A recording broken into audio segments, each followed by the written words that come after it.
ایکسپلینیشنیں آ چکی تھی اور وہ ایکسپلینیشن اور وہ 39 کی نوٹیفیکیشن کسی نے چیلنج نہیں کیا تھا، تو یہ امید ضرور تھی ہمیں کہ شاید ٹو دیٹ ایکسٹینٹ ہمیں ہماری ریزرو سیٹیں ملے گی۔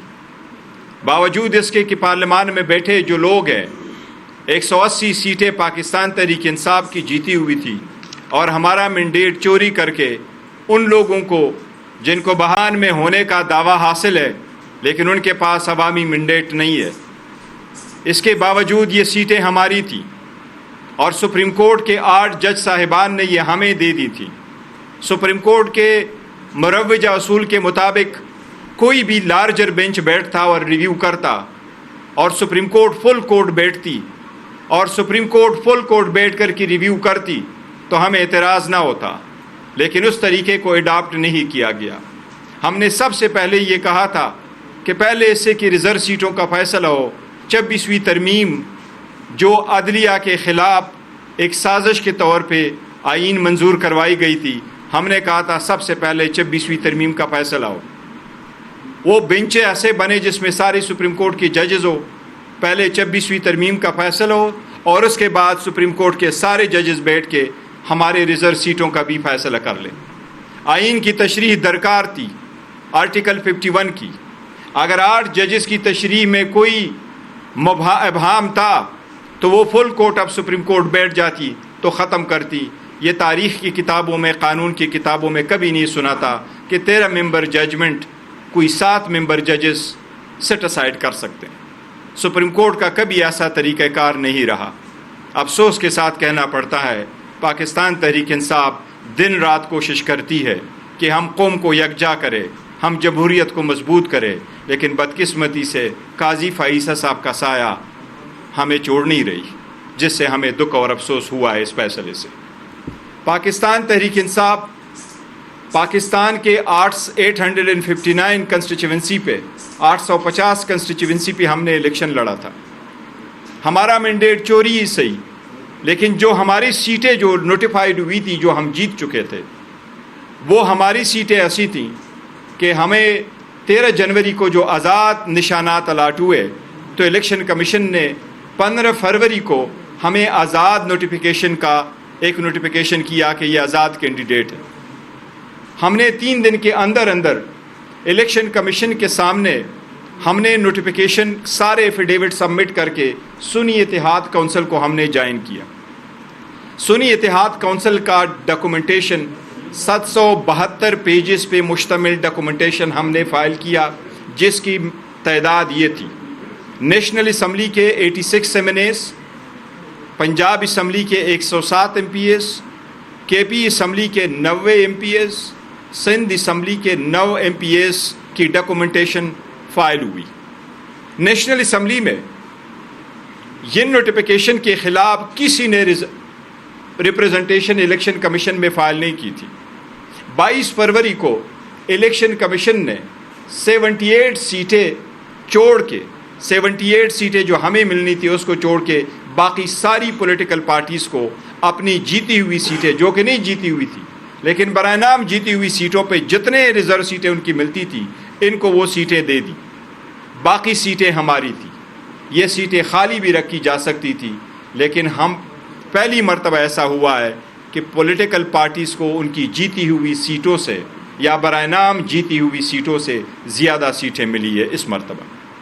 اب ہم نے الیکشن کمیشن کو ایک درخواست دی اور وہ درخواست ہم نے اپریل 2024 کو دی تھی، اور جس وقت نیشنل اسمبلی میں ہم پارلیمنٹری لیڈر کو اپوائنٹ کرنا چاہ رہے تھے سنی اتحاد کونسل کے پلیٹ فارم سے، تو الیکشن کمیشن نے نہیں کیا تھا، اور سیکرٹری نیشنل اسمبلی نے ہمیں کہا کہ ہم آپ کا پارلیمنٹری لیڈر نہیں بلکہ آپ کو ایک انڈیپینڈنٹ گروپ کے طور پہ نوٹیفائی کریں گے۔ ہم الیکشن کمیشن گئے اور الیکشن کمیشن نے ہمارے 86 MNAs کا نوٹیفیکیشن 25 اپریل 2024 کو ایشو کیا تھا۔ میں واضح کرنا چاہتا ہوں ہمارا نوٹیفیکیشن آج بھی انٹیکٹ ہے، الیکشن کمیشن کے ویب سائٹ پہ بھی وہ نوٹیفیکیشن انٹیکٹ ہے۔ کسی کے دل میں، کسی کی ویو میں یہ ابہام نہ رہے کہ کل کے فیصلے کے بعد پاکستان تحریک انصاف کے وہ کینڈیڈیٹ جو آزاد تھے وہ آج بھی آزاد ہے؟ نہیں، وہ سارے کینڈیڈیٹ سنی اتحاد کونسل میں تھے، ہیں اور اسی کے اندر رہیں گے، کیونکہ یہ ہم نے 63A کے مطابق یہ نوٹیفیکیشن کے لیے درخواست دے دی تھی، اور ہماری سنی اتحاد council as a parliamentary party intact ہے۔ 25 اپریل 2024 کو جب یہ نوٹیفیکیشن ہوا تو الیکشن کمیشن نے ابھی ہمارے 3 اور نوٹیفیکیشن کرنے تھے، KP کے اسمبلی کے نوٹیفیکیشن، پنجاب اسمبلی کے MPA کے لیے نوٹیفیکیشن، سندھ اسمبلی کے MPA کے لیے نوٹیفیکیشن، جنہوں نے سنی اتحاد کو شامل کیے ہوئے تھے ان کا نوٹیفیکیشن کرنا تھا، بٹ سپریم کورٹ کے 6 مئی 2024 کے اسٹے آرڈر آنے کے بعد وہ پروسیس الیکشن کمیشن نے روک لیا تھا۔ لہٰذا ہمارے سارے MPAs اور MNA سنی اتحاد میں جنہوں نے جوائن کیا تھا وہ کنٹینیو کرتے ہیں سنی اتحاد میں، وہ انڈیپینڈنٹ نہیں ہے، وہ اس پارٹی میں ہے، اور الیکشن کمیشن سے مطالبہ کرتے ہیں کہ باقی تینوں صوبوں کے بھی نوٹیفیکیشن جلد ایشو کیے جائے۔ اس لیے ہمارے یہ ایک ویو تھا کہ ہم آپ کے ساتھ شیئر کریں کہ وہ اس پارٹی میں رہے ہیں، کوئی آزاد نہیں ہے، کوئی ایسا نہ کہے کہ کوئی گروپ بنے گا کوئی اور ہے یا یہ آزاد ہے، تو اس لیے وہ سنی اتحاد میں تھے اور اس کے حساب سے رہیں گے۔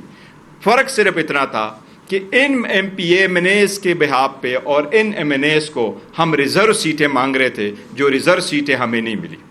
دوسری بات جو کرنا چاہ رہے کہ ہم تو کوشش کر رہے ہیں کہ ملک کے ساتھ رہے، قوم کے ساتھ رہے، جمہوریت کے ساتھ رہے، لیکن وہ روح ہمیں چھوڑ نہیں رہی۔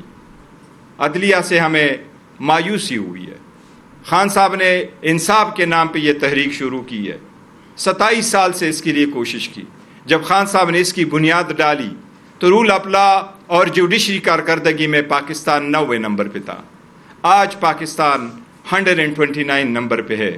اس کا مطلب یہ ہے کہ انصاف کا حصول آج جتنا مشکل ہے 1996 میں اتنا مشکل نہیں تھا۔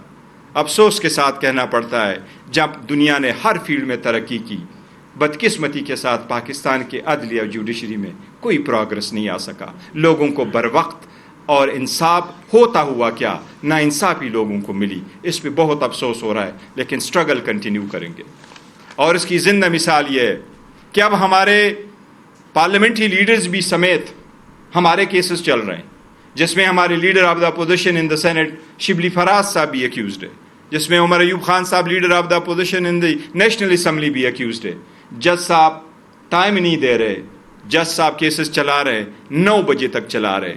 میں کہہ رہا ہوں پاکستان تحریک انصاف کے اخلاف میں، پاکستان تحریک انصاف کے ساتھ بغض میں اتنے حد نہ کراس کرے۔ میری سب سے درخواست ہے، یہ ملک اور قوم کے فائدے کے لیے نہیں ہے، یہ جمہوریت کے فائدے کے لیے نہیں ہے۔ اپنے لوگوں کے ساتھ ایسے ناانصافی کرنے کے غلط نتائج اثر ہوتے ہیں، یہ ملک اور قوم پہ اثر انداز نہ ہو۔ مہربانی کرے، ہماری چیف جسٹس سے التماس ہے کہ آپ انصاف ہوتا ہوا نظر کرنے کے لیے تو کریں۔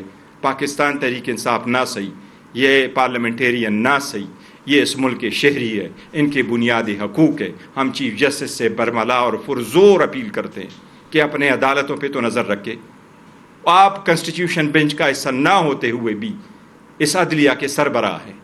ہم لاہور ہائی کورٹ کی چیف جسٹس سے مطالبہ کرتے ہیں، پرزور مطالبہ کرتے ہیں کہ آپ آئینی بینچ نہ ہونے کے باوجود بھی اس عدلیہ کے آرٹیکل 203 سپرویژن آپ کا فرض ہے، اس عدالت کے احکامات منوانا بھی آپ کا فرض ہے، لیکن ان کو آئین اور قانون کے مطابق عدلیہ کے لیے قانون کے مروجہ اصولوں کے مطابق انصاف کی فراہمی آپ کی آئینی ذمہ داری ہے۔